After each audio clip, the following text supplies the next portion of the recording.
Assalamualaikum warahmatullahi wabarakatuh. Perkenalkan, saya Hardi Purnama dan saya dari SMA Negeri 1 Cigombong. Pada saat ini saya akan mengajarkan ataupun menerangkan materi tentang kertas kerja untuk perusahaan jasa. Tujuan pembelajarannya diharapkan siswa dapat menganalisa penyusunan siklus akuntansi perusahaan jasa dan menyajikan tahapan pengikhtisaran siklus akuntansi pada perusahaan jasa dan tahap laporan akuntansi pada perusahaan jasa dengan penuh tanggung jawab, bekerja keras, toleransi, dan kerjasama. Pengertian daripada kertas kerja sendiri pada dasarnya adalah suatu kertas berkolom-kolom atau berlajur-lajur yang direncanakan secara khusus untuk menghimpun semua data akuntansi yang dibutuhkan pada saat perusahaan akan menyusun laporan keuangan dengan cara yang sistematis. Jadi pada dasarnya kertas kerja ini dipergunakan sebelum kita membuat yang namanya tahapan pelaporan siklus akuntansi, yaitu membuat laporan keuangan. Tujuan penyusunan neraca lajur atau kertas kerja 10 kolom ini diantaranya yang pertama, memudahkan penyusunan laporan keuangan yang nantinya bahwa dua lajur terbelakang daripada kertas kerja 10 kolom ini itu merupakan bentuk daripada laporan keuangan, kemudian juga untuk menggolongkan dan meringkas informasi dari neraca saldo dan data penyesuaian sehingga merupakan persiapan sebelum disusun laporan keuangan yang formal. Yang C untuk mempermudah menemukan kesalahan yang mungkin dilakukan dalam membuat jurnal penyesuaian.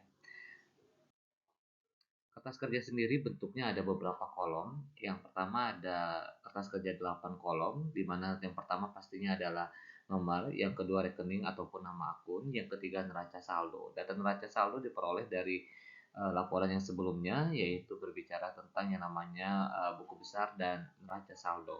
Berikutnya adalah penyesuaian, rugi laba, dan neraca untuk yang jumlahnya 8 kolom.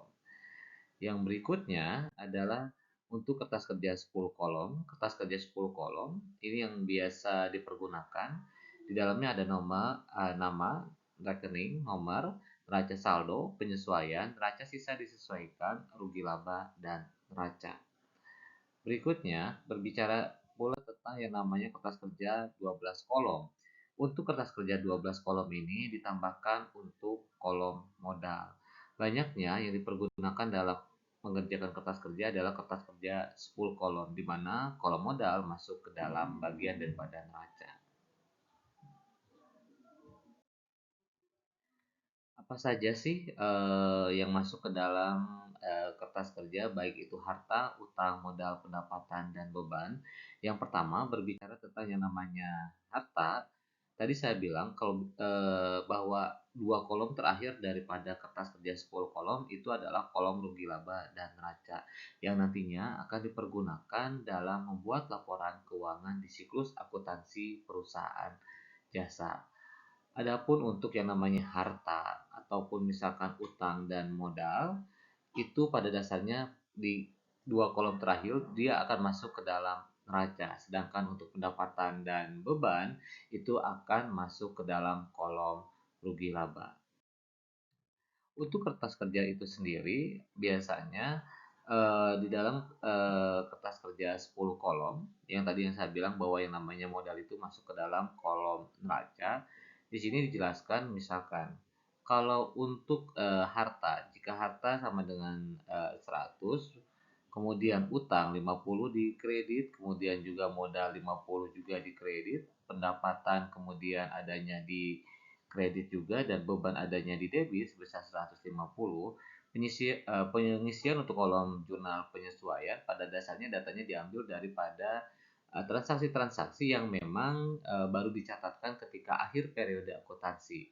Misalkan seperti penyusutan barang dagang ataupun misalkan berkaitan halnya dengan transaksi-transaksi yang memang baru bisa dicatatkan di akhir periode akuntansi. Seperti contoh di sini ada untuk jurnal penyesuaiannya ada harta di kredit sebesar 25, utang di kredit sebesar 50 dan pendapatan di kredit sebesar 75 serta beban di debit sebesar 50. Pengisian daftar neraca saldo atau neraca sisa disesuaikan yang kolom yang ketiga seperti itu adalah memindahkan dari data daftar saldo ataupun jurnal penyesuaian yang nanti diisikan pada kolom yang ketiga. Kalau ada misalkan transaksi seperti transaksi yang pertama, untuk transaksi yang pertama untuk harta, di mana pada di daftar saldo adanya di sisi sebelah debit, di penyesuaiannya adanya di sisi sebelah kredit, maka untuk sisi neraca sisa disesuaikan atau daftar saldo disesuaikan, itu akan disimpan di sisi sebelah debit sebesar 75 karena debit ketemu kredit itu akan dikurangi pada dasarnya. Berikutnya juga untuk yang namanya transaksi utang. Untuk transaksi yang sama, misalkan debit ketemu debit ataupun kredit dan ketemu kredit, itu transaksinya akan dijumlahkan.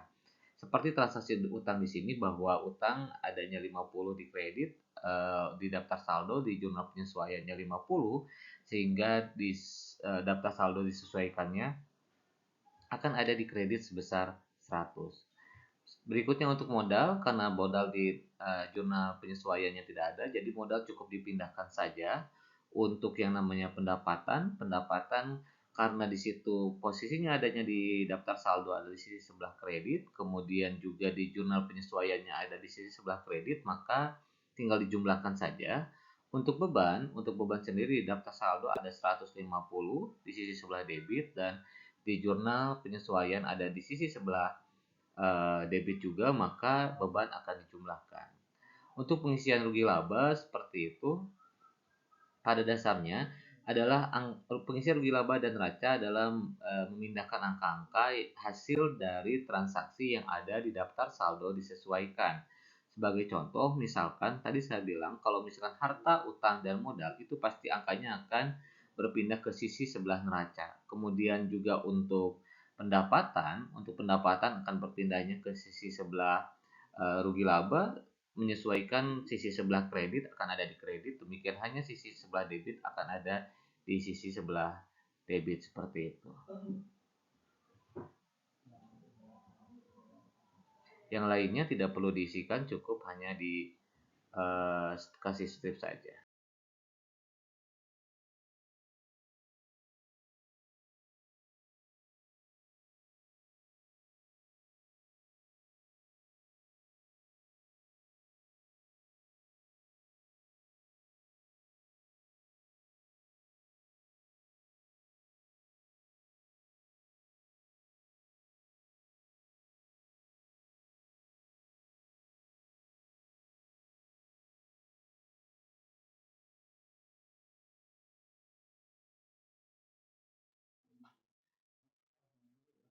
Hingga akhirnya pengisian untuk yang namanya kertas kerja 10 kolom ini pada dasarnya dari kolom pertama daftar saldo, jurnal penyesuaian kolom yang kedua, daftar saldo disesuaikan, rugi laba dan neraca akhir itu sudah terisi secara lengkap.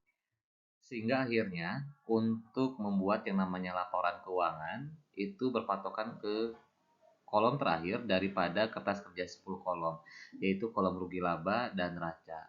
Untuk laporan keuangan itu sendiri itu adalah puncak daripada akuntansi yang berbicara tentang yang namanya materi laporan rugi laba, laporan perubahan modal dan neraca. Rugi laba dan neraca sendiri sudah ada gambarannya di kertas kerja 10 kolom.